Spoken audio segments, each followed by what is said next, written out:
Հարգելի գործընկերներ, քննարկում ենք օրակարգի վերջին հարցը, հիշեցնեմ դրանից հետո արդեն կարող ենք քվեարկել նախորդիվ քննարկված նախագծերը։ Քննարկում ենք ազգային ժողովի պատգամավորներ Մխիթար Հայրապետյանի, Աննա Կոստանյանի, Արթուր Մանուկյանի եւ Արման Եղոյանի կողմից ներկայացված կինեմատոգրաֆիայի մասին եւ գից ներկայացված օրենքների նախագծերի փաթեթը առաջին ընթերցմամբ ընդունելու մասին հարցը հիմնական զեկուցող Աննա Կոստանյան, համեցեք Տիկին Կոստանյան։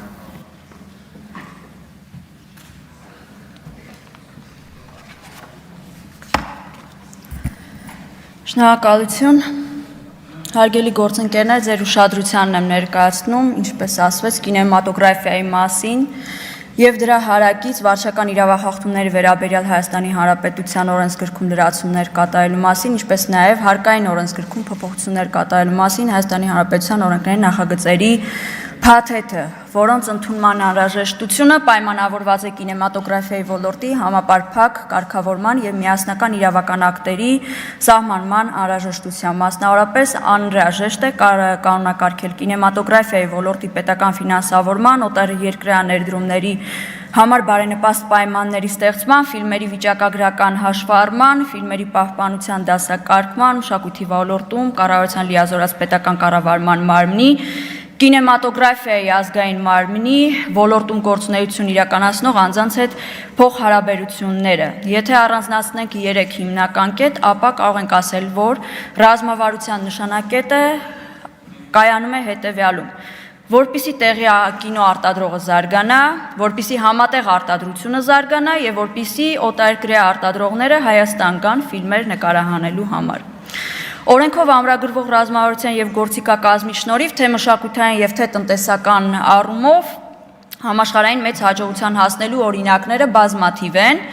օրինակ Ֆրանսիա, Գերմանիա, Իսլանդիա, Լեհաստան, Բուլղարիա, Ռումինիա, Հունգարիա, Կորեա, Ռուսաստան, Ուկրաինա, Վրաստան, Կանադա, Չեխիա, Մոլդովա եւ այլն։ Ռազմավարության գործիքակազմը նպաստում է տեղի արտադրողի եւ նրա համագործակցությունների համար բարենպաստ պայմաններ ստեղծելու, այդ պայմանների շնորհիվ, որպեսզի նա կարողանա որպես արտադրող զարգանալ, նախագծեր իրականացնել, հեղինակություն ձեռք բերել եւ միջազգային ասպարեզում այդ հեղինակությունն օգտագործել, ինչպես նաեւ նպաստել երկիրը կինոյի միջոցով պրոպագանդելուն, միջազգային համագործակցություններ հաստատելուն, նպաստելով երկրի տնտեսության զարգացմանը։ Նաև իր ձեռք բերած հեղինակության որոշակի արտոնությունների հետ միասին, որոնց մասին առանձին կմանրամասնեմ օտարերկրյա ներդրումներ ներգրավելու տեսանկյունից։ Գործիքակազմի օրինակ է պետական հատկացումը սուբսիդիան, արտադրողին վերջապես հենց որպես սուբսիդիա հատկացնելու մեխանիզմը, որը օրենքի շնորհիվ հաջողության հասած շատ երկրների որդեգրած ռազմավարություն է եւ որը Հայաստանում մինչ օրս չի իրականացվել արտադրողի համար բարենպաստ պայմաններ ստեղծելու տեսանկյունից։ Այն արտադրողին չի հասնում որպես սուբսիդիա աջակցության անհատույց տրամադրում եւ երկար տարիների ընթացքում ապացուցել է իր ոչ արդյունավետ լինելը, չնպաստելով երկրի կինոարտադրողի զարգացմանն ու միջազգային լուրջ հեղինակությանը, ինչին հասել է 3-ից 4 տարում օրինակ Վրաստանը 2010 թվականին որդեգրելով աջակցության մեխանիզմը։ Գործիքակազմի մեկ այլ օրինակ են արտոնությունները։ Պիտի ասեմ, որ այս նախագիծը նախապատմությունը հետևյալն էր։ Մենք եթե կհիշեք առաջին ընթերցմամբ այս նախագիծը ընդունեցինք, սակայն պատերազմական իրավիճակը մեզ թույլ չտվեց, որպեսզի որպես առաջնայինություն բերենք խորհրդարան եւ երկրորդ ընթերցմամբ ընդունենք եւ նախագծում արդեն հետ պատերազմական Հայաստանի իրավիճակից ելնելով մենք որոշակի այսպես թվացial խնդրահարույց դրույթներ հանել ենք։ Օրինակ ԱՀ-ի մասով արտոնությունը, որը ամբողջովին դուրս է բերվել, կար շահութահարքից արտոնություն, որը տարածվում էր ոլորտի կինոթատրոնների եւ բոլոր ֆիլմերի դեպքում, ասում ենք, որ ամբողջ, այսինքն տեղական եւ արտասահմանյան ֆիլմերի տոմսերի վաճառքից շահութահարկն ազատենք, սակայն հիմա ասում ենք միայն հայկական ֆիլմերի տոմսերի վաճառքից շահութահարկը ազատենք։ Իսկ ինչու պետությունը դրանից վնաս չի կրելու, կասեմ, որ ուրեմն հեռարձակողների կողմից ազգային ֆիլմերի ցուցադրման ընթացքում տեղադրված գովազդի վաճառքից ստացված եկամուտները եւ կինոթատրոնների տոմսերի ընդհանուր ֆիլմերի, այսինքն ազգային եւ ոչ ազգային ֆիլմերի ցուցադրման տոմսերի վաճառքից ստացած եկամուտները շահութահարկից ազատելու արտոնությունը կինոթատրոնների մասով փոփոխել է եւ տարածվում է ազգային ֆիլմերի վրա վաճառքից ստացած եկամուտների վրա։ Այն բացասական ազդեցություն բյուջեի վրա չունենա, քանի որ այդ 18% չվճարված շահութահարկից 10%-ը դրամագլխի միջոցով հատկացվելու է ազգային ֆիլմերի ստեղծմանը եւ դրա հաշվով ֆիլմարտադրության ընթացքում աշխատողներին ու մատակարարներին վճարումներ կատարելիս այն հարկվելու է։ Ավելին այդ գումարի չափով ֆիլմարտադրողների ստեղծած հավելյալ արժեքը կրկին հարկվելու է։ Սա պետությանը վնաս չհասնելու մասով։ Իսկ 18% չվճարված շահութահարկի 8%-ը մնում է հեռարձակողի կամ կինոթատրոնի տնօրինության տակ եւ դրա հաշվին աշխատողներին ու մատակարարներին վճարումներ կատարելիս այն նորից հարկվելու է։ Ավելին այս գումարի շնորհիվ հեռարձակողները եւ կինոթատրոնները ստեղծված հավելյալ արժեքը որպես այդպիսին հարկի տեսքով վճարելու են պետբյուջե։ Պետական բյուջեի բացասական ազդեցություն ունենալու մասով այս արտոնությունը խթանելու է հայկական ֆիլմերի ստեղծմանը, ֆիլմարտադրողին 10% հավելյալ ֆինանսավորում հատկացնելու տեսքով։ Երկրորդ արտոնությունը, որը ժամանակը ցավոք սրտի սպառվեց, մնացած կարևոր դեպքերի վերաբերյալ եզրափակիչում կանրադառնամ կամ հարցերի տեսքով, եթե ունենամ հնարավորություն պատասխանելու։ Շատ լավ, հարցերի համար հերթագրում։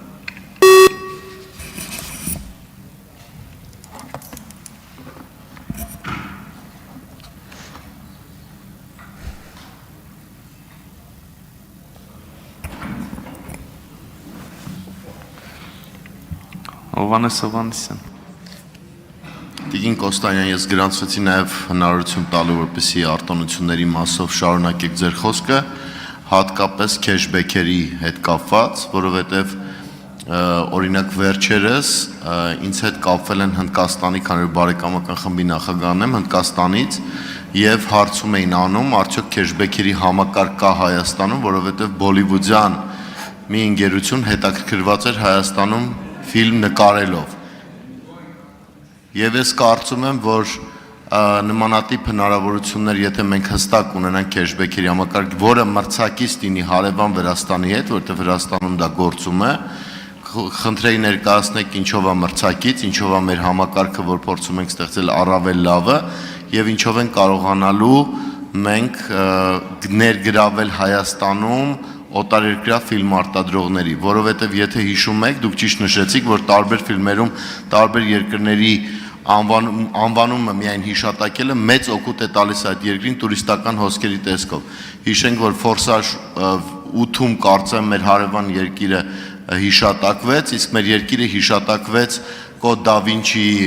ֆիլմում, որը բավականին կարևոր էր։ Շնորհակալություն, հենց խոսքս ավարտվեց այդ երկրորդ արտոնության ըստ էության վրա, որ իրանից քեշբեք նոր համակարգ է ենթադրում, կարելի է ասել քեշբեքի հայկական տարբերակը։ Մենք զերծ մնացինք Վրաստանի տարբերակը օգտագործելու, որովհետև գտանք այնպիսի մեխանիզմ, որը շատ ավելի արդյունավետ է կարողանալու օգուտ տալ, ֆիլմարտադրությունը զարգացնել Հայաստանում, քան Վրաստանին։ Ուրեմն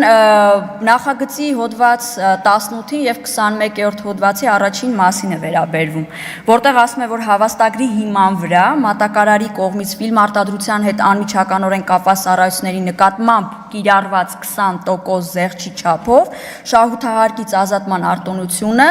տալու է հնարավորություն, որպիսի օտարերկրյա ներդրողները եւս հետաքրքրություն ունենան այստեղ ֆիլմ նկարելու համար։ Սա բացասական ազդեցություն իրենից չի ենթադրելու պետական բյուջեի վրա, քանի որ հավաստագիրը տրվելու է միայն ֆիլմարտադրության հետ անմիջականորեն կապված ծառայությունների համար, որոնց գումարը կազմելու է ֆիլմարտադրության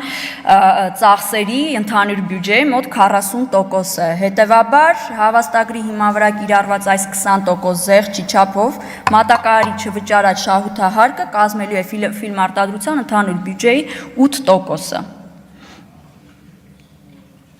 Արձագանք։ Շատ լավ, ես կխնդրեմ ձեզ օրենքի հեղինակներին եւ նաեւ նախարարությանը մշակույթի պատրաստել մի հատ փոքր բուկլետ, որտեղ այդ հիմնական կետերը օրենքի անգլերեն տարբերակով կլինեն, որը մենք կարողանանք ուղարկել տարբեր ֆիլմարտադրողների եւ նրանց ցույց տալ մեր առավելությունները, որով եւ շահագրգռենք, որպեսզի նրանք գան եւ Հայաստանում նկարահանեն իրենց ֆիլմերը։ Շնորհակալություն։ Շնորհակալություն, օրենքի այս նախագիծը բարով խերով երկու ընթերցմամբ ընդունելուց հետո ես ինքս պատրաստ եմ նման նախաձեռնություն անել։ Անուշ Բեղլոյան։ Շնորհակալություն, կրկին Տիկին Կոստանյան, ես հարցի գրանցվեցի, որպեսզի դուք շարունակեք արտոնությունների մասին խոսել, խնդրում եմ թվարկեք այն արտոնությունները, որը չհասցրեցիք, եւ նաեւ եթե կարելի է բացեք մի քիչ մեր նաեւ հայրենակիցների համար եւ Թիրախային լսարանի համար ազգային արտադրող հասկացությունը, որովհետեւ այստեղ կարող են տարաձայնություններ լինել։ Շնորհակալություն։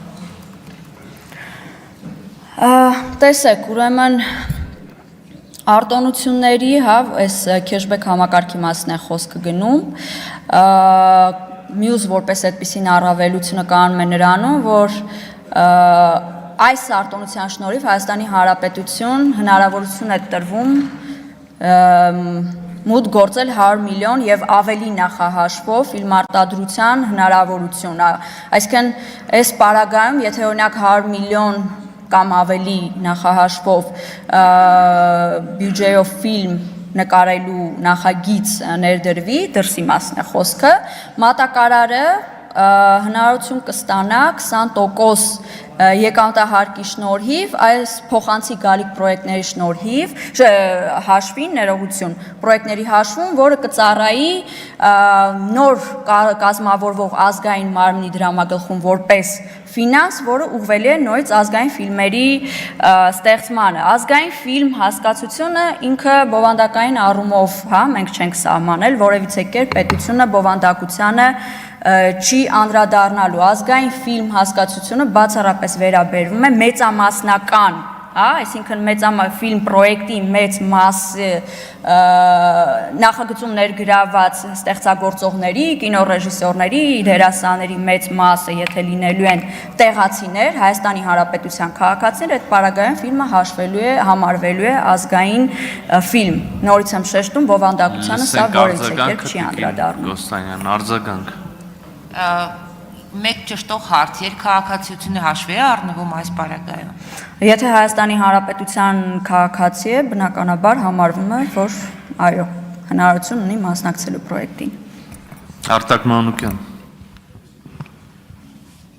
Շնորհակալություն Տիկին Կոստանյան, ձեր նախաբանի մեջ կինոյի զարգացման կարևորությունը ընդգծեցիք, բայց ենթադրում եմ, քանի որ ձեր գործընկերները ներկա չեն, երևի այդ դրա կարևորությունը միայն ձեր համար էր ընդգծված։ Հիմա բովանդակային առումով, երբ որ խոսում ենք ընդհանրապես մի ոլորտի համար արտոնությունը որպես լավագույն լուծում, ինչ կփոխվեր, օրինակ, որ կինոյի փոխարեն այլ ոլորտը ասենք, որ եկեք շահութարկից ազատենք, ավելացված արժեքից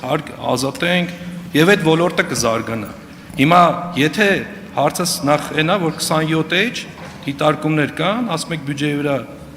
բացասական ազդեցություն չկա, բայց մի բանը, եթե ասում ենք 100 միլիոն դրամ ներդրումից հետո մենք այս մասով, օրինակ 20% կարող է ավելի էժան ձեռք բերի, նախ այդ մեխանիզմները ոնց որ թե հակասության մեջ են մտնում մեր օրենսդրությանը, երկրորդը ոնց ենք կյանքի կոչում, երրորդն հենց այդ բառով արդեն նշանակում է, որ բյուջեի վրա բացասական ազդեցություն կա։ Հիմա այս մեկ, երկրորդը, եթե կինոյի զարգացման համար մենք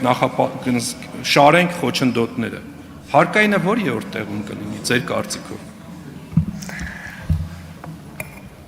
Պարոն Մանուկյան, ձեր խոսքի առաջին մասին անդրադառնամ, մեր գործընկերների եւ մասնավորապես հանձնաժողովի նախագահ Մխիթար Հայրապետյանի հետ ի սկզբանե չասեմ պայմանավորվել ենք, որպեսզի հետո չշահարկեն, այլ համաձայնության ենք եկել, որ այս նախագիծը որպես իշխանության եւ ընդդիմության կողմից ներկայացված նախագիծ չի ենթարկվելու որևիցե կերպ քաղաքական շահարկումների եւ անկախ քաղաքական մեր տարբեր հայացքներից եկեք զերծ մնանք նախագծի շրջանակներում քաղաքական կոմպոնենտը ներդնելուց։ Ասում եք կինո արտադրությանը ինչու պիտի նույն հաջողությամբ որևիցե կերպ մենք չենք մերժում, չենք հերքում եւ չենք առարկում այլ ոլորտին հարկային արտոնություններ տալու։ Մենք ենք առաջարկել կինո ոլորտին նշածս պատճառաբանություններով, որովհետեւ կինոն որպես պետական, ինչու ոչ նաև արտաքին աշխարհի համար պետական պրոպագանդա, մեր արժեքները, մեր մշակույթը, մեր տեսլականը ներկայացնելու հիանալի գործիք է։ Ինչ վերաբերում է կառավարության կողմից ներկայացված դիտարկումներին, լավ շեշտեցիք, դրանք դիտարկումներ են, որոնք չունեն իրենց հետևում առաջարկություններ։ Երկու անգամ կառավարությունը դրանք ներկայացրել է, այլ եթե կոնկրետ առաջարկություններով կառավարությունը հանդես գար շատ ավելի կառուցողական, մենք քննարկման առարկա կդարձնենք դրանք։ Շնորհակալություն։ Արձագանք ունեք, պարոն Մանուկյան։ Նախ առաջին մասը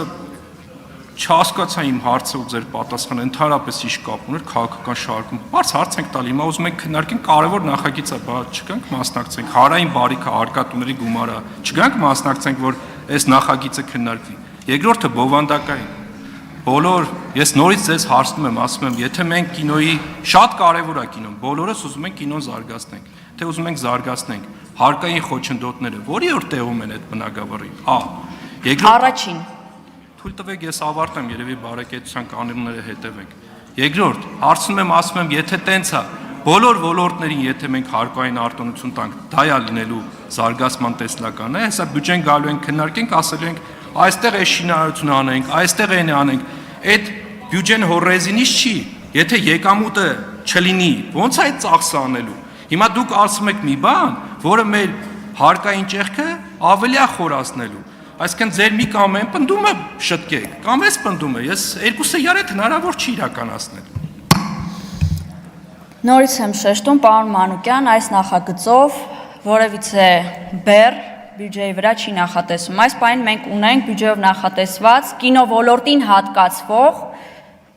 Իմիջայլոց պիտի ասեմ 3 ուղղություններով կինո ոլորտին հատկացվող, որովհետև կա ազգային կինոկենտրոն, որը առանձին բյուջեով է, առանձին հատկացման հնարավորություն ունի,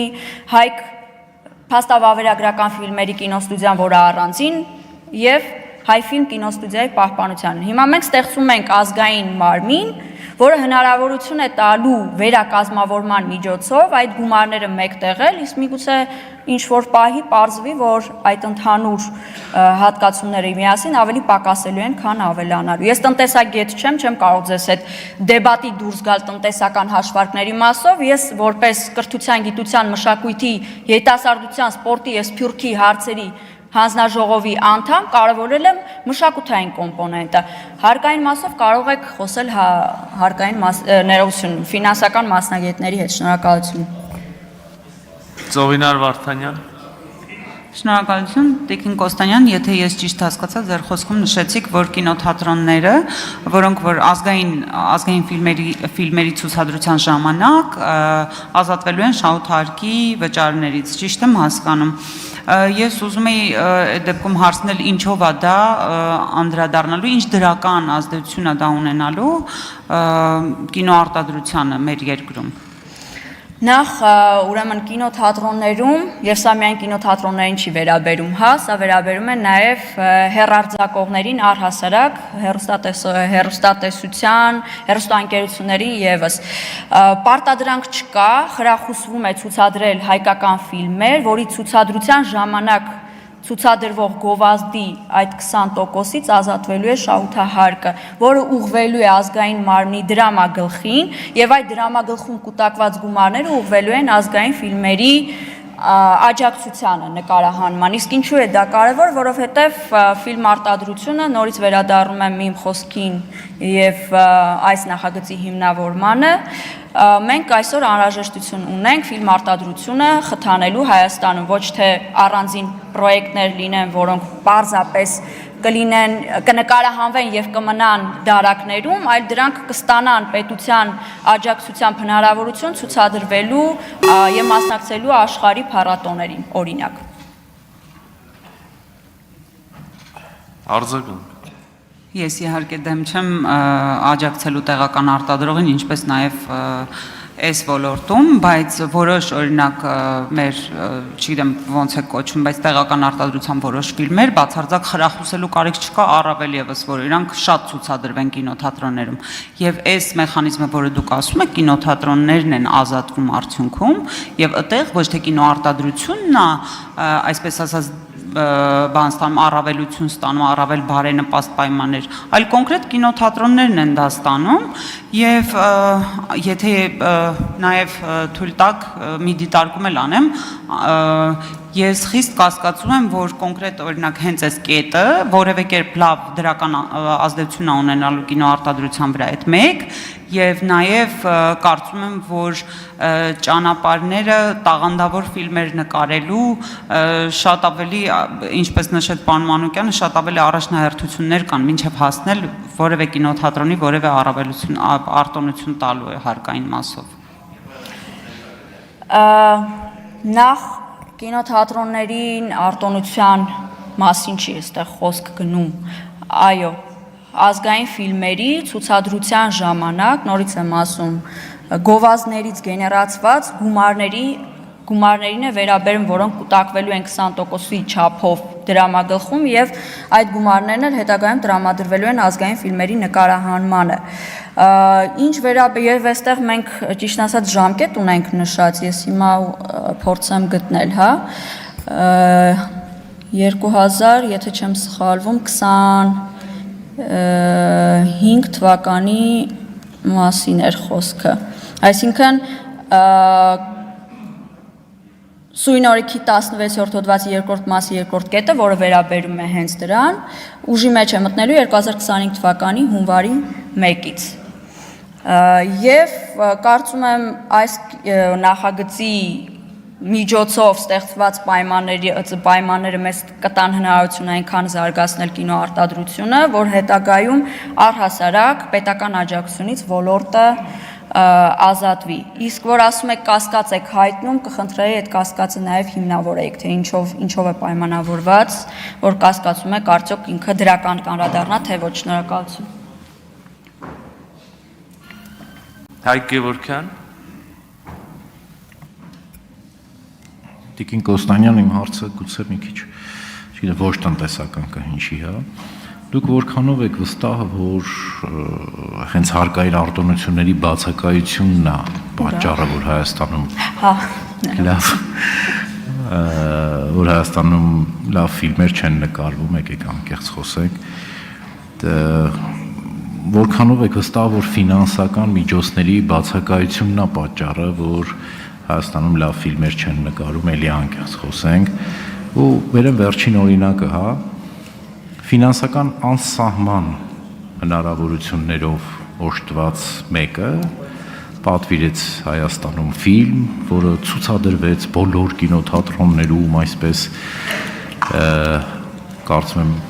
կռահեցիք ինչի մասին է խոսքը, անտաղանդ, անբովանդակ, հիմար մի հատ ֆիլմ։ Ասենք այդ ֆիլմը հետագայում պիտի ստանա, հա, նմանատիպ ֆիլմերը հետագայում կստանան հարկային արտոնություններ, հա, իմաստը որն է։ Շնորհակալություն։ Ձեր պնդումը կարելի է տարածել նաև այսօրվա իրականությունում, այսօրվա մեխանիզմով եւ համակարգով գործող կառույցի կողմից աջակցություն ստացած ֆիլմերի վրա եւս։ Միանշանակ պնդում բնականաբար չեն կարող անել, որ որն է երաշխիքը, որ ապագայում հարկային արտոնություններ պետք է տալ այնպիսի ֆիլմերի, որոնք չարժեն։ Դրա համար կան մրցութային հանձնաժողովներ, որոնք էլ որ այդ նախագծերը պետք է իրենց ֆիլտրերով անցկացնեն ու արդեն որոշեն պետական հատկացում կարելի է, թե չի կարելի տրամադրել այդ նախագծերին եւ բնականաբար ըստ այդմ էլ ցուցադրվելու են հետագայում դրանք կինոթատրոններում կամ հեռուստատեսությամբ, թե ոչ։ Այսօր մենք ունենք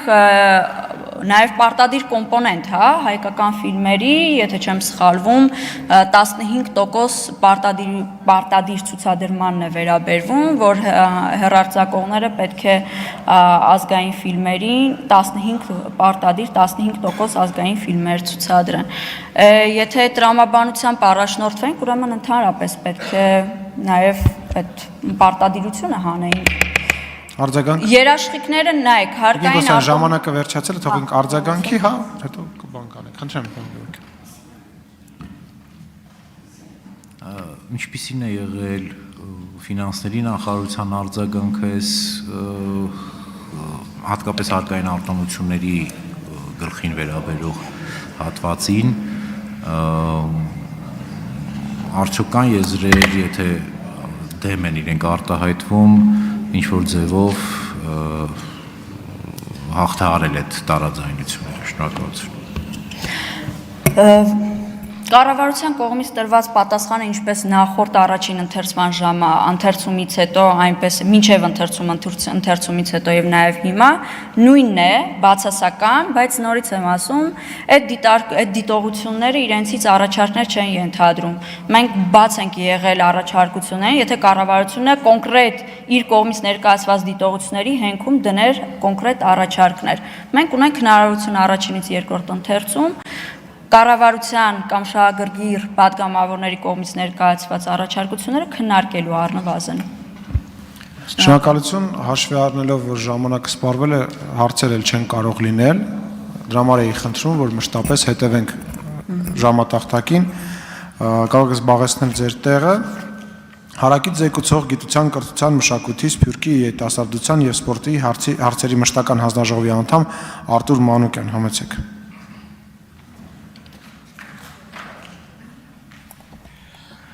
Հարգելի գործընկերներ, քանի որ իմ գործընկերը մանրակրկիտ ներկայացրեց օրենքի բովանդակությունը, ես կուզեմ խոսել կինոյի մասին։ Այսպիսի մի խոսք կա ռուս-ֆրանսիական պատերազմը վերջացավ այն օրը, երբ տպարանից դուրս եկավ պատերազմ եւ խաղաղություն վեպը։ Այսինքն այս խոսքի իմաստը ինչու՞մն է, այսինքն մի պատմություն, որ կատարվել է ֆրանսիացի ժողովրդի եւ ռուս ժողովրդի հետ, չի հասկացվում, մինչեւ դա չի անցնում արվեստի պրիզմայով, գրականության պրիզմայով։ Մարդիկ, ովքեր գտնվում էին Պետերբուրգում, իրանց համար դա ուրիշ պատերազմ էր, մարդիկ, ովքեր գտնվում էին Մոսկվայում, կրակների մեջ, նրանց համար ուրիշ պատերազմ էր։ Որպեսզի ամբողջանա այն պատումը, որ տեղի է ունեցել կոնկրետ ժողովրդի հետ, այդ պատմությունը պիտի անցնի արվեստի միջով, գրականության միջով, երաժշտության միջով եւ արվեստի տարբեր, այսպես ասած, ճյուղերի միջով։ Հիմա ստացվել է այնպես, որ գրականությունը, որը առաջ ամենակարևոր արվեստի ճյուղն էր, ստացվեց այնպես, որ կինոն հիմա եւ մատչելիության առումով եւ դիտելիության առումով շատ ավելի մեծ տեղ ունի, քան գրականությունը։ Եվ պատահական չի, որ այսօր Ամերիկայում գրողները եւ ոչ միայն Ամերիկայում, ամբողջ աշխարհում գրողները, ովքեր վեպեր են գրում եւ ովքեր պատմվածքներ են գրում, շատ ցանկանում են, որպեսզի իրենց վեպերի եւ պատմվածքների համար նկարվի ֆիլմ։ Հիմա ինչ վերաբերվում է այս չարչրկված քեշբեք կոչվածը հետ կապված։ Ես կուզեմ իմ գործընկերոջը մի ցիտատ բերել։ Պավլե 830 ոչխար 70 կիլոմետր տանում են Երևան։ Ճանապարհին ամեն ոչխար կորցնում է 2 կիլոգրամ։ Դա մոտավորապես 1660 կիլոգրամ է։ Սա բաժանում ենք ոչխարների, ստանում ենք մոտավորապես 80 ոչխար, եւ եթե որևիցե մեկը 80 ոչխար հանձնում է պետությանը, նրան նկարը կպցնում են գյուղապետարանի պատին, տանում են Մոսկվա, պարգևատրում են եւ այլն եւ այլն։ Հիմա չկա, եղբայր, եթե պետությունը չի մեկնում իր փոքրիկ ձեռքը այս ոլորտին, այդ ոլորտը չի ունենում 830 ոչխար, որը չի ունենում 1660 կիլո մթերում եւ այլն եւ այլն։ Ես sense պատկերավոր եմ ասում, որպեսզի հասկան։ Այ, դա մակարակ։ Այսինքն հիմա մենք ինչ ենք ասում։ Ասում ենք ստեղծենք վիրտուալ հնարավորություն մարդկանց, ովքեր գալիս են Հայաստան եւ Վրաստան կամ չգիտեմ Կորեա, ուզում են ֆիլմ նկարել, տեսնում են Վրաստանում եւ Կորեայում կա քեշբեք, Հայաստանում չկա, պարզա որ մարդը այդ իր 830 ոչխարը վերցնում գնում է Վրաստան։ Այսինքն իր կարողությունները վերցնում գնում է Վրաստան, որտեղ այդ 830 ծախսելուց նա ունենալու է այդ երկու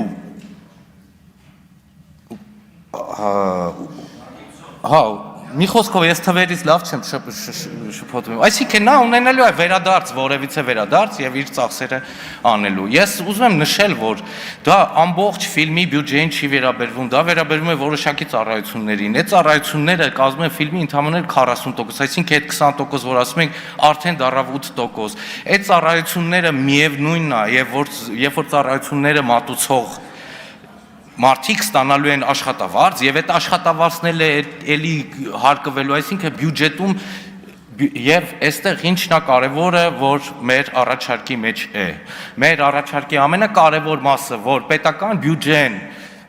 հաշվարկելիս մեզ պետք չի որպեսի հաշվենք, թե քանի ֆիլմ մոտավորապես պիտի գա եւ քանի տոկոս մենք պիտի ինչքան պիտի ծախսենք, որովհետեւ մեր առաջարկը այսպիսինն է։ Այդ քեշբեքը լինում է հենց տեղում, ոչ թե մտնում է բյուջե, հետո հաշվարկվում է եւ հետագայում այդ հարկային մի խոսքով այդ process անցնելուց հետո է վերադասում, դա օրինակ Վրաստանում է, որ տևում է 1 տարի կամ 1.5 տարի։ Մենք դա վերադարձում ենք իր սերտիֆիկատի պատճառով հենց տեղում, այսինքն մի բանը, եթե արժեր, օրինակ կամերան արժի այս տեղ 100, չգիտեմ, միավոր, տեղում սերտիֆիկատը ցույց տալուց նա ստանում է 80 միավորով։ Ես հետևում եմ, տեսեք։ Շնորհակալություն, որ հետևում եք, հարցեր չեն կարող լինել ժամանակի սղության պատճառով։ Ես խնդրում եմ դահլիճում լռություն, հարգելի գործընկերներ, հարակից զեկուցող կրթության, գիտության եւ մշակույթի սպորտի նախարարի տեղակալ Արայիկ Խզմալյան, համեցեք։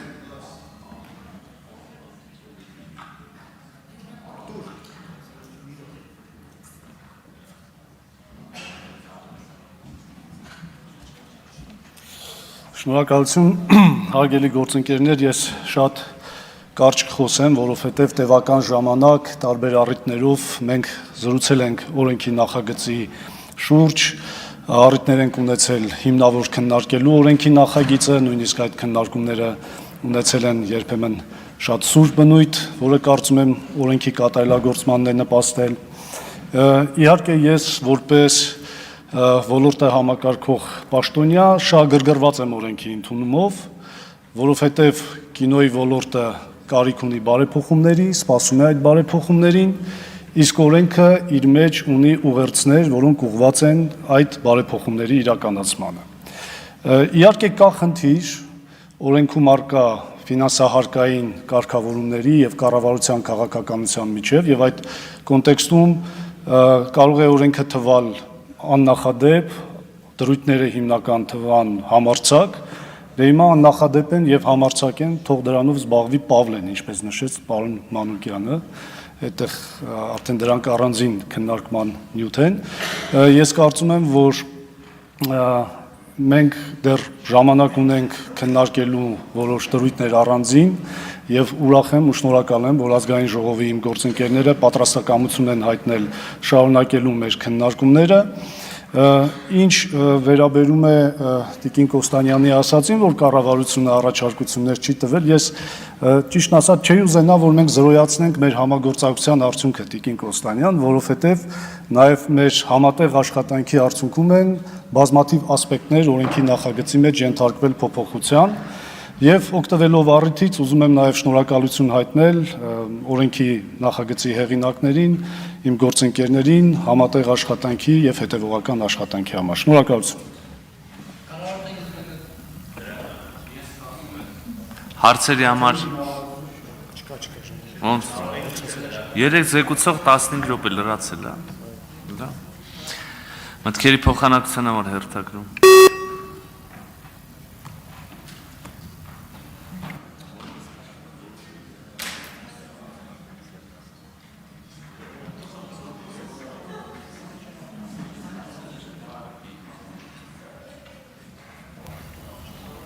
Արտակ Մանուկյան։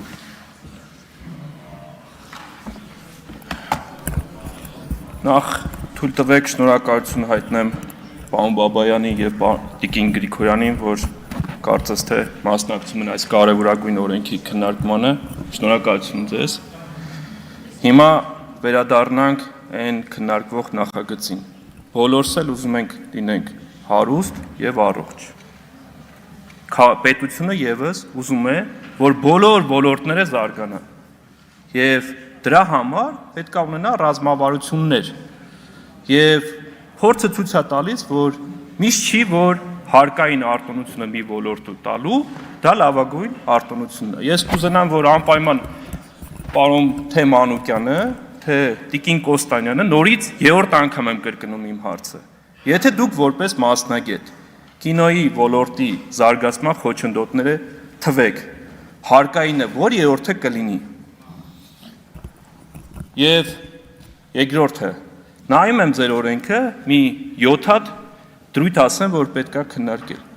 Մենք որպես ձեռբերում նշում ենք, որ մենք արտաբյուջեների պրակտիկան դադարեցնում ենք։ Հոդված 3 դրամագլուխ դա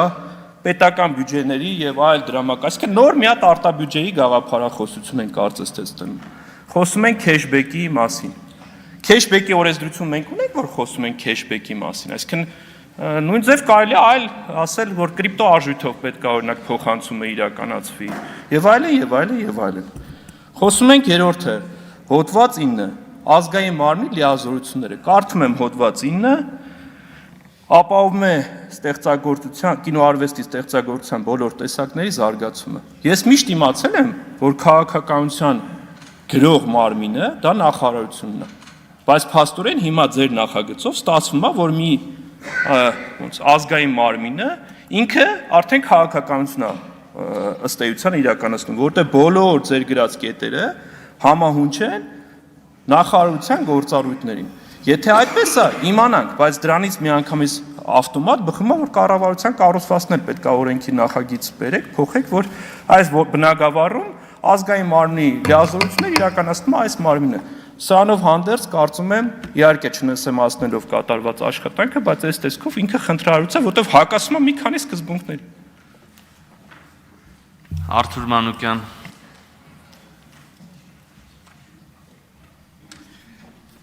Ես ելույթի ժամանակ մոռացա ասել, որ մենք հանձնաժողով տվել ենք դրական եզրակացության, հիմա անդրադառնամ գործընկերոջս ասած ոլորտ բառին։ Ուրեմն երաժշտական ոլորտը մի ոլորտ է, երաժշտական ոլորտ։ Ճարտարապետությունը դա մի քանի ոլորտ է նաև, օրինակ։ Կինոն դա համարյա բոլոր ոլորտներն են։ Այսինքն ոլորտ 1 գրականություն, ոլորտ 2 նկարչություն, ոլորտ 3 երաժշտություն, ոլորտ 4 ճարտարապետություն, դիմահարդարություն, այսինքն կինոն ինքը որպես այդպիսին այնքան ոլորտներ է իր մեջ ներառում, որ մի քիչ պետք է հատուկ վերաբերմունք ցուցաբերենք կինոյին։ Ես ինքս երաժիշտ եմ, դերասան, թատրոնի, բայց ես հիմա ասում եմ, որ ես այդքան էլ կինոյի դերասան չեմ, ես թատրոնի դերասան եմ։ Ես ասում եմ, որ կինոյի ոլորտը շատ մեծ ընդգրկում ունի իր մեջ։ Հիմա ինչ վերաբերվում է էլի արդեն մտահանեղա ինչ խոչընդոտները զարգացման համար։ Հիմա տեսեք, պետությունը սուբսիդիա է տալիս կինոյին եւ մեզ բոլորիս թվում է թե պետությունը օգնեց կինոյի ոլորտին, բայց իրականում այդքան էլ չի։ Այդպես է, բայց այդքան էլ այդպես չի, որովհետեւ պետությունը սուբսիդիան տալիս է կինոկենտրոնին, կինոկենտրոնը դառնում է նկարահանված ֆիլմերի արտադրող, մեծ հաշվով դառնում է արտադրող։ Մենք այս օրենքով կինոկենտրոնին դուրս ենք, այսինքն այդ հանգամանքը դուրս ենք բերում, այսինքն այստեղ պետությունը ուղիղ ֆինանսավորում է կինոարտադրողին եւ կինո ստեղծողին։ Եվ այս դեպքում սուբսիդիա կոչվածը առավել ձևով օգտակար է դառնում ոլորտին։ Ափսոս հարցեր չեմ կարող։ Արման Եղոյան։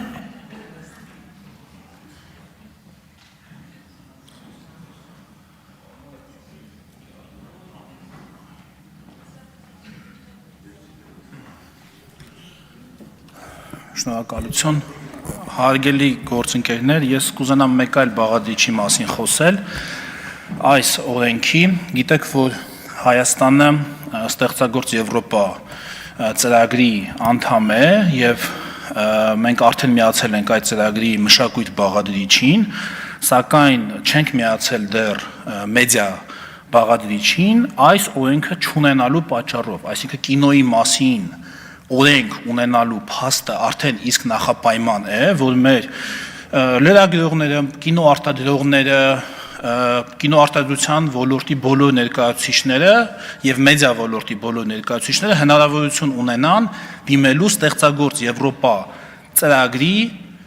մեդիա բաղադրիչին։ Հենց սա ուղղակի փաստից խոսենք, օրենքի փաստը արդեն իսկ նախապայման է։ Հիմա ես կուզենամ օրենքի բովանդակության մասին խոսել, այստեղ շատ օրինակներ բերվեցին քեշբեքի հետ կապված։ Ես ուղղակի մի այսպիսի օրինակ բերեմ, հա, հիմա մենք կինոարտադրության ոլորտ, ոնց որ պատկերացրեք այգեգործության մեջ, հա, ջուր ենք բերում,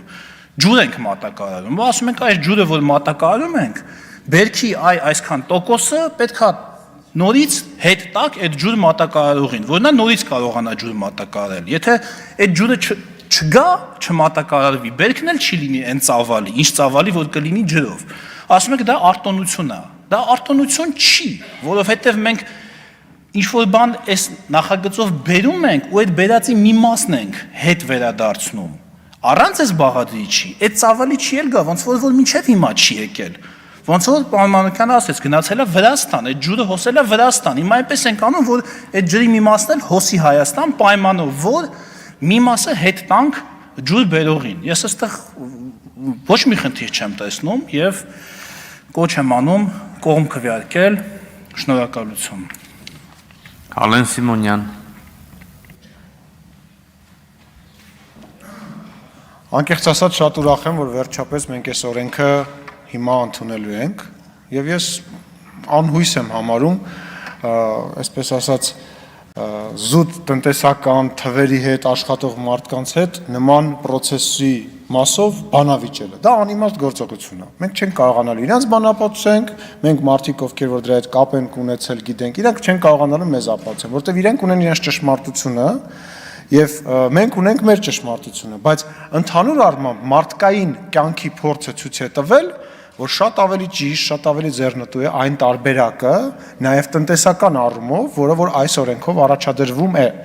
1-2 տարի առաջ, մինչև կորոնավիրուսը, Թիֆլիս քաղաքում ես ականատես եղա այն բանին, որ Թիֆլիսի ամենամեծ փողոցը ամբողջությամբ փակված էր եւ Հոլիվուդից եկել նկարում էին ֆորսաժ ֆիլմի հերթական սերիայի մի մասը։ Ես հետաքրքրվեցի, արդյոք ինչ հավելյալ արժեք է ստեղծում, բա այդ փողը որ հետ են տալիս, բա որ սենց են անում, բա որ նենց են անում, ինձ պատմեցին, որ նկարահանման համար քաղաքին վճարվել է այսքան գումար, այսքան դերասան է ներգրավել հենց Վրաստանից, որպեսզի նրանք նույնպես նկարահանվեն, քանի հյուրանոց է զբաղեցվել եւ այլ եւ այլ եւ այլ եւ այլ։ Ուզում եմ ասեմ, որ շատ սպասված օրենք է ինձ համար, մշտապես իմ ընկերներից, որոնք որ զբաղվում են ֆիլմ նկարահանելով, լսել եմ այս խնդրի մասին, մշտապես տեսել եմ, թե ոնց են մնացած երկրները եկել այս լուծմանը եւ բացի դրական արձագանքից նաեւ տնտեսության վրա ներողություն եմ խնդրում հարգելի գործընկերներ, որևիցե այլ արձագանք փորձը չի ցույց տվել։ Ուստի նույնպես կոչ եմ անում այս օրենքին կողմ քվեարկել, շնորհակալություն։ Աննա Կոստանյան։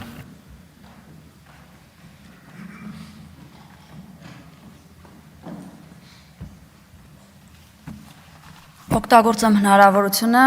արձագանքելու պարոն Խզմալյան, որևիցե կերպ չի զրոյացվում եւ դրա փորձն էլ չէր արվի իմ կողմից, հատկապես եթե հաշվի առնենք, որ այս օրենքի նախագծի վրա ես անձամբ սկսել եմ աշխատել 2019 թվականից եւ բարձր եմ գնահատում նաեւ կառավարության մոտեցումը, հատկապես ձեր աջակցության ձեռք մեկնելու եւ բոլոր ջանքերը գործադրելու, որ վերջապես այս օրենքի նախագիծը ընդունվի։ Ինչ վերաբերում է արտաբյուջետային հաշիվ բացելուն, որևիցե կերպ արտաբյուջետային հաշիվ պարոն Մանուկյան չի բացվելու եւ պետական միջոցները չեն մուտքագրվելու այստեղ, որովհետեւ որ մի հատ էլ մենք մտածենք բյուջետային համակարգի մասին օրենքի հետ ինչ որ հակասություններ ունենա։ Սա ընդհանրապես պետական հիմնադրամ է, որտեղ պետությունը ի դեպ ունենալու է 3 ներկայացուցիչ եւ լիարժեքորեն ունենալու է վերահսկողություն այն դրամագլխի գումարները, որոնք որ պիտի պահվեն կենտրոնական գանձապետարանում ազգային մարմնի անվան բացված հաշվում, դրանց վրա վերահսկողություն իրականացնելու։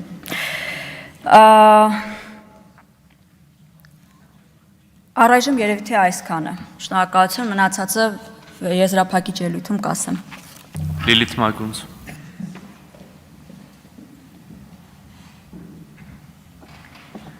Հարգելի գործընկերներ, 2018 թվականից կարևորվել է կինոյի օրենք ունենալու անհրաժեշտությունը եւ նա ինչպես իմ գործընկեր Արման Եղոյանը նշեց, հենց Ստեղծարար Հայաստանի մեդիա բաղադրիչին միանալու նաեւ համատեքստում, որը շատ մեծ հնարավորություն է ընձեռում ոլորտին։ Ոլորտի համակարգումը, խաղի կանոնների սահմանումը, նաև ընդունելի կանոնների սահմանումը շատ կարևորվում է օրենքով։ Ես վստահ չեմ իհարկե, որ բոլոր հատվածները, բոլոր բաղադրիչներին անդրադարձ կատարվում է, բայց կարծում եմ հետագայում նաև դրա հնարավորությունը կլինի։ Մշակույթի ոչ բոլոր ճյուղերն են, որոնք ռացիոնալ են։ Ես հասկանում եմ հատկապես տնտեսագետների, ֆինանսիստների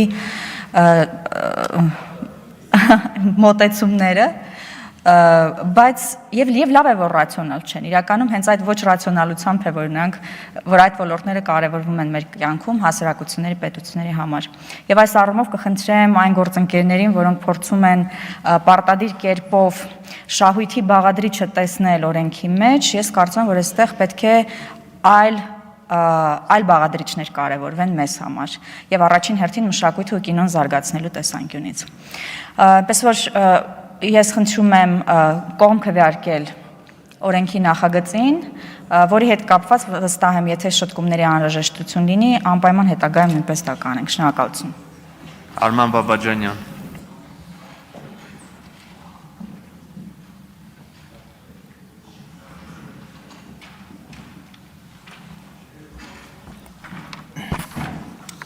Շնորհակալություն, ինչ շատ չվերաբերող ոլորտ է սա, բայց կարծում եմ մի շատ կարևոր հանգամանք հաշվի չի առնվել հարցը քննարկելիս։ Մենք այստեղ երկրների անուններ ենք տալիս, որոնք բոլորովին այլ տնտեսական միության անդամներ են։ Վրաստան, Ուկրաինա, ժողովուրդ ջան, ընդհանրապես Հայաստանը զարգանալու, արդիականանալու իր բոլոր պատուհաններն ու դռները փակել է, երբ դարձել է Եվրասիական տնտեսական միության անդամ։ Դա 2013 թվականի սեպտեմբերի 3-ն էր։ Եվ Հայաստանը իր գրավչությունն արմատապես նաև արտասահմանցի ներդրողների այդ դաշտում ներդրումներ անելու պատրաստ շրջանակների համար իր գրավչությունը արմատապես կորցրել է եւ կարծում եմ, որ այդտեղ չափազանց էական եւ կարեւոր է աշխարհաքաղաքական կողմնորոշման հարցը եւ այստեղ եթե մենք հիմնարար լուծումներ ենք ուզում գտնել, պիտի դա եւս նկատի առնենք։ Բայց այստեղ խոսում եք կինոթատրոն, հեռուստատեսություն, ժողովուրդ ջան,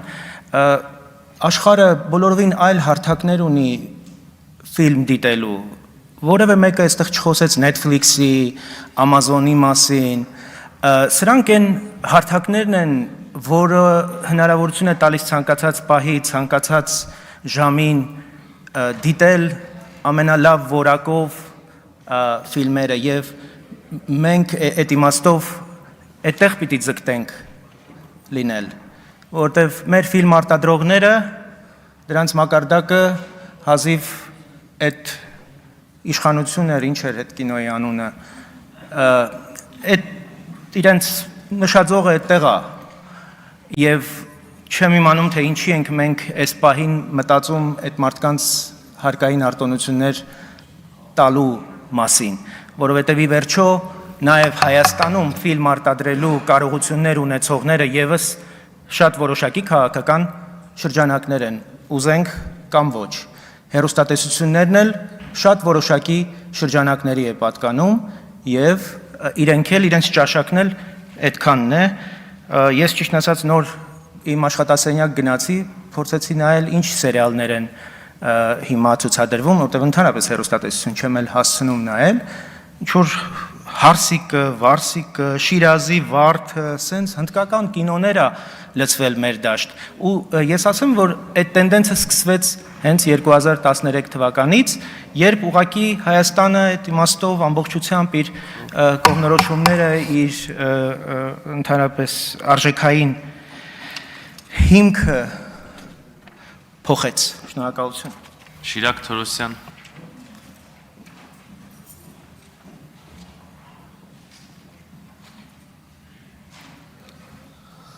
Հարգելի գործընկերներ, իհարկե ես պետք է շեղվեմ թեմայից։ Այն հարցը, որ ուզում եմ բարձրաձայնել, հասցեատերը կառավարությունն է, իհարկե ես գրավոր կդիմեմ նաև կառավարությանը, բայց հարկ համարեցա այս ամբիոնից եւս խոսել այդ մասին։ Մեր օրենսդրության կարգավորումներով Հայաստանի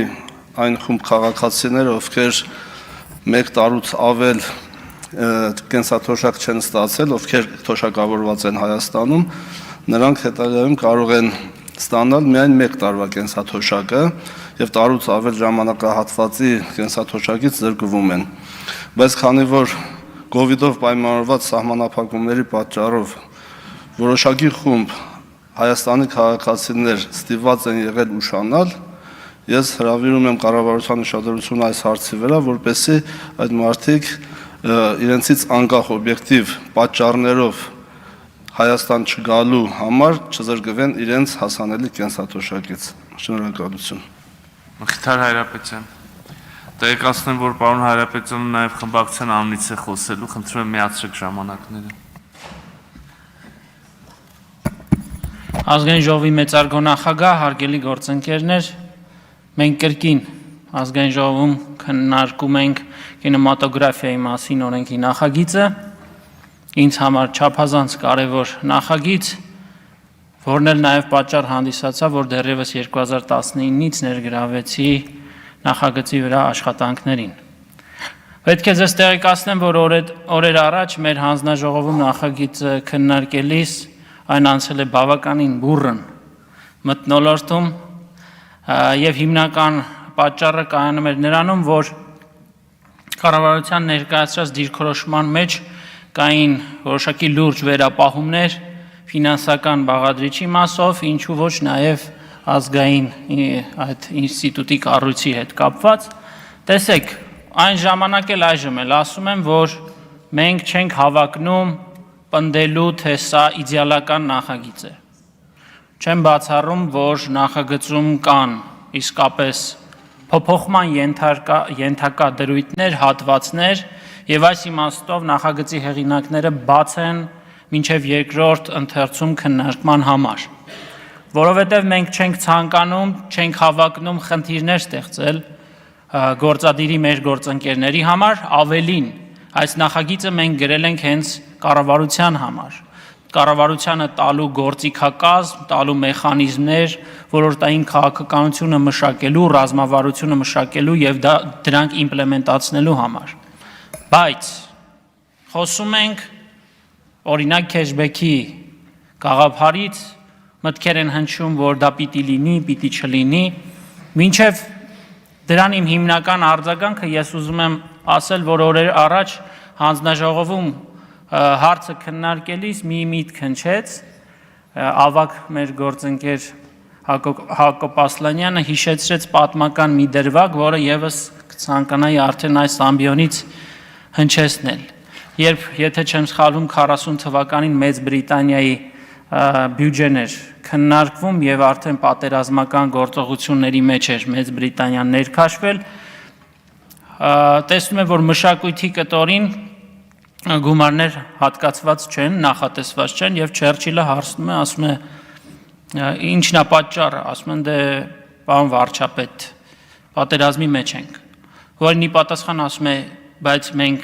ինչի մշակույթի համար չենք պատերազմում։ Ինչու եմ սա ասում, որովհետև վստահ եմ, որ այն երկիրը, որը ճիշտ չի կարող գնահատել եւ արժևորել իր մշակույթը եւ ռեսուրսներ չի գեներացնելու իր մշակույթի վրա, հանուն մշակույթի, չունի ապագա։ Բայց մենք կարծես բոլորս միասին որոշել ենք, որ կա ապագա եւ այս իմաստով շատ կարեւոր է եւս մեկ անգամ կինեմատոգրաֆիայի մասին օրենքի քննարկման համատեքստում նշել, որ պետությունը որևէ պարագայում չի կարող իրեն թույլ տալ թերարժևորել եւ թերագնահատել մշակույթի դերը։ Իսկ ինչ է կինոն, եթե ողջ մշակույթի եւ արվեստի ճյուղերը իր մեջ չներառող մի երևույթ է, եւ սրանով ես իհարկե իմ համաձայնությունն եմ հայտնում պարոն Մանուկյանի խոսքին, կինոն իր մեջ ամեն բան ներառում է։ Հիմա տեսեք, որոշման խնդիր է։ Կառավարությունը պիտի որոշի, գնում է ռիսկի թե ոչ։ Եվ կառավարությունը ունի այն մանդատը հասկանալու, ճիշտ գնահատելու եւ տալու եզրակացություն, որ ահա այս ոլորտի պարագայում մենք գնում ենք ռիսկի, մեկ այլ ոլորտի պարագայում չենք գնում ռիսկի։ Գիտեք ինչ, ընդհանրապես որևէ ոլորտում թռիչքային աճ, ձեռքբերում, զարգացում գրանցելու համար առանց ռիսկի որևէ բան հնարավոր չի անել։ Եթե չլիներ ռիսկ, հավատացնում եմ ձեզ, բոլոր ոլորտներում կունենայինք թռիչքաձև զարգացում։ Հիմա կառավարության տիրույթում է այս որոշումը, եւ եթե կոնկրետ այն գերատեսչությունը, որ ներկայացնում է պարոն Խզմալյանը, այնուամենայնիվ կասի, որ քեշբեքի գաղափարը ընդունելի չէ, այն չի գալիս նպաստելու կինեմատոգրաֆիայի զարգացմանը, կինոյի մշակույթի հզորացմանը, ապա մենք պատրաստ ենք նաև քննարկելու այդ գործիքակազմը նախագծից հանելու ուրեմն մեր առաջարկը, սակայն մեր կարծիքով ներողություն եմ խնդրում, հիմա ավարտում եմ, մեր կարծիքով սա լավագույն գործիքներից մեկն է, որը առայժմ գոնե թե քննարկման այս փուլում չունի այլընտրանք։ Եթե կառավարությունը կբերի ավելի լավ աշխատող գործիք կառաջարկի, մեխանիզմներ կառաջարկի, մենք որևէ ամբիցիա չունենք, որ հենց մեր առաջարկած մեխանիզմները ներդրվեն նախագծում։ Մենք պատրաստ ենք աշխատել առաջիկա 2-3 շաբաթների ընթացքում ել ավելի լավարկելու օրենքի սույն նախագիծը։ Շնորհակալ եմ ուշադրության համար։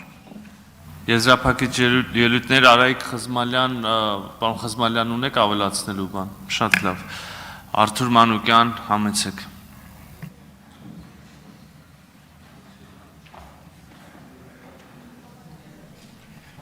Ես,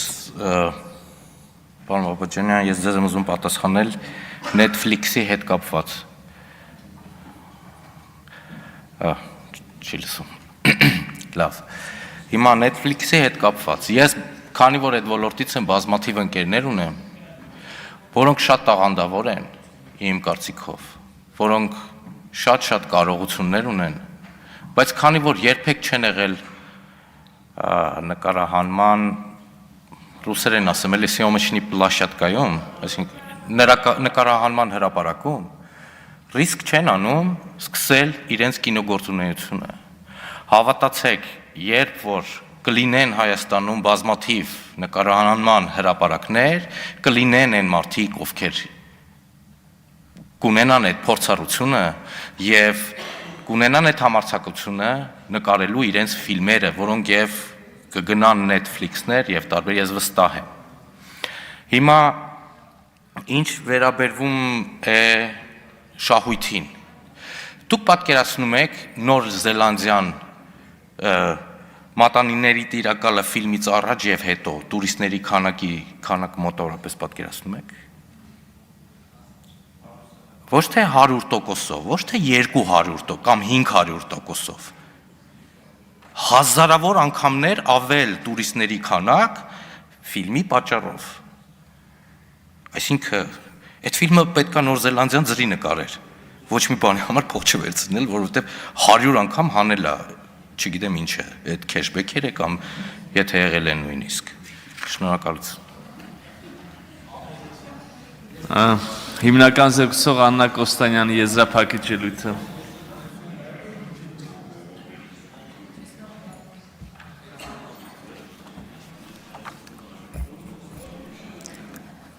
Ես մի հարց եմ ուզում ուղղակի խորհրդարանական մեր գործընկերներին ուղղել։ Մենք ուզում ենք Հայաստանում ֆիլմարտադրությունը զարգանա, թե ոչ։ Մենք ուզում ենք համակարգային մոտեցում ցուցաբերել ոլորտին եւ պետության կողմից հարկատուների հաշվին կուտակված գումարները նպատակային ծախսվեն, ոլորտը զարգանա, ներդրողներ գան, Հայաստանում ֆիլմեր նկարեն եւ այդ ֆիլմերի միջոցով Հայաստանը ստանա հանրահռչակում միջազգային ասպարեզում։ Ամենատարբեր իր խնդիրների մասին հնարավորություն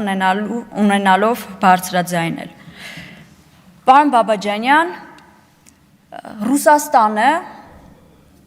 ձեր չսիրած Ռուսաստանը, ունի կինոյի օրենք, որի միջոցով կարողացել է ոլորտում ապահովել թռիչքաձև զարգացում։ Եվ ոչ միայն Ռուսաստանը, հետխորհրդային մի շարք երկրներ, որոնք օրենքի միջոցով կարողացել են ոլորտում զարգացում ապահովել։ Ես մի թվի ճշգրտում կուզեի անել, սխալ հնչեցրեցի, ուրեմն ազգային ֆիլմի ցուցադրումը մեկ ֆիլմ ցուցադրողի կողմից չի կարող պակաս լինել ամսական ընդհանուր ֆիլմերի ցուցադրման 20%-ից, ոչ թե 15%-ից։ Հեռարձակման ազգային ֆիլմի ցուցադրման ընթացքում տեղադրվող գովազդի վաճառքից եւ կինոթատրոնում ազգային ֆիլմի ցուցադրման տոմսերի վաճառքից ստացված եկամուտների 10%-ի չափով ֆիլմ ցուցադրողները կատարում են հատկացում դրամագլխին։ Այս արտոնությունը ոչ թե գնում է կինոթատրոններին կամ հեռարձակողին, այլ դրամագլխին, կառավարության կարգով սահմանված կարգով։ Ֆիլմը մշակույթ է, ֆիլմը արվեստ է, եւ ֆիլմը այն ժամանակակից դեռևս մրցակցայնության ասպարեզում հավասարը չունեցող գործիքն է, որի միջոցով պետությունը, երկիրը, ազգը հնարավորություն ունի աշխարհին ի ցույց դնելու այն խնդիրները, որոնց մասին հնարավորություն չունի օրինակ Հայաստանը ներկայիս պայմաններում։ Այսքանը, շնորհակալություն եւ հույս ունեմ տալու եք հնարավորություն, որպեսզի օրենքի այս նախագիծը գնա երկրորդ ընթերցման, եթե կլինեն առաջարկություններ բաց են քննարկման եւ վերջապես ունենանք կինոյի օրենքը, որի մասին այսքան խոսել ենք։ Շնորհակալություն։ Շնորհակալություն Տիկին Կոստանյան, հարգելի գործընկերներ, մենք ավարտեցինք օրակարգում ներառված հարցերի քննարկումները եւ այժմ պետք է մեր քվեարկությամբ որոշում կայացնենք այդ հարցերի շուրջ։ Քվեարկությանը դրվում ազգային ժողովի պատգամավորներ Մխիթար Հայրապետյանի, Աննա Կոստանյանի, Արթուր Մանուկյանի եւ Արման Եղոյանի կողմից ներկայացված կինեմատոգրաֆիայի մասին եւ կից ներկայացված օրենքների նախագծերի փաթեթը առաջին ընթերցմամբ ընդունելու մասին հարցը։ Քվեարկություն։ Վարման կարգի վերաբերյալ Արման Բաբաջանյան։ Այստեղ ազգային ժողովի ամբիոնից մերկապարանոց հայտարարություն հնչեց Ռուսաստանին սիրել չսիրելու մասին։ Ես Ռուսաստանին սիրելու որևէ պատճառ չունեմ, ես Հայաստանն եմ նախընտրում, ի տարբերություն քաղաքական այն ստորաքարշ ուժերի, ովքեր հայտարարում են եվրոպական մոդելի ուրեմն իրենց նվիրվածության մասին, բայց ռուսական ռազմաբազաներ նորանոր տեղակայելու այսպես պրոպագանդայով են զբաղված։ Ես ինքս ռուսական կրթություն ունեմ ու խնդրում եմ սրանից հետո մերկապարանոց դատարկ հայտարարություններ չանել։ Շնորհակալություն։ Իդեպ ես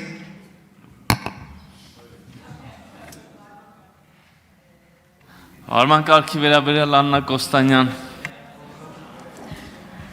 Առաջնորդվելով էթիկայի կանոններով, պարոն Բաբաջանյան, ես ձեզ անձնական որակավորումներ չեմ տա եւ կխնդրեմ կոռեկտ արտահայտվել այն քաղաքական ուժերի հասցեին, ովքեր որևիցե տեսլական ունեն։ Շնորհակալություն։ Քվեարկություն։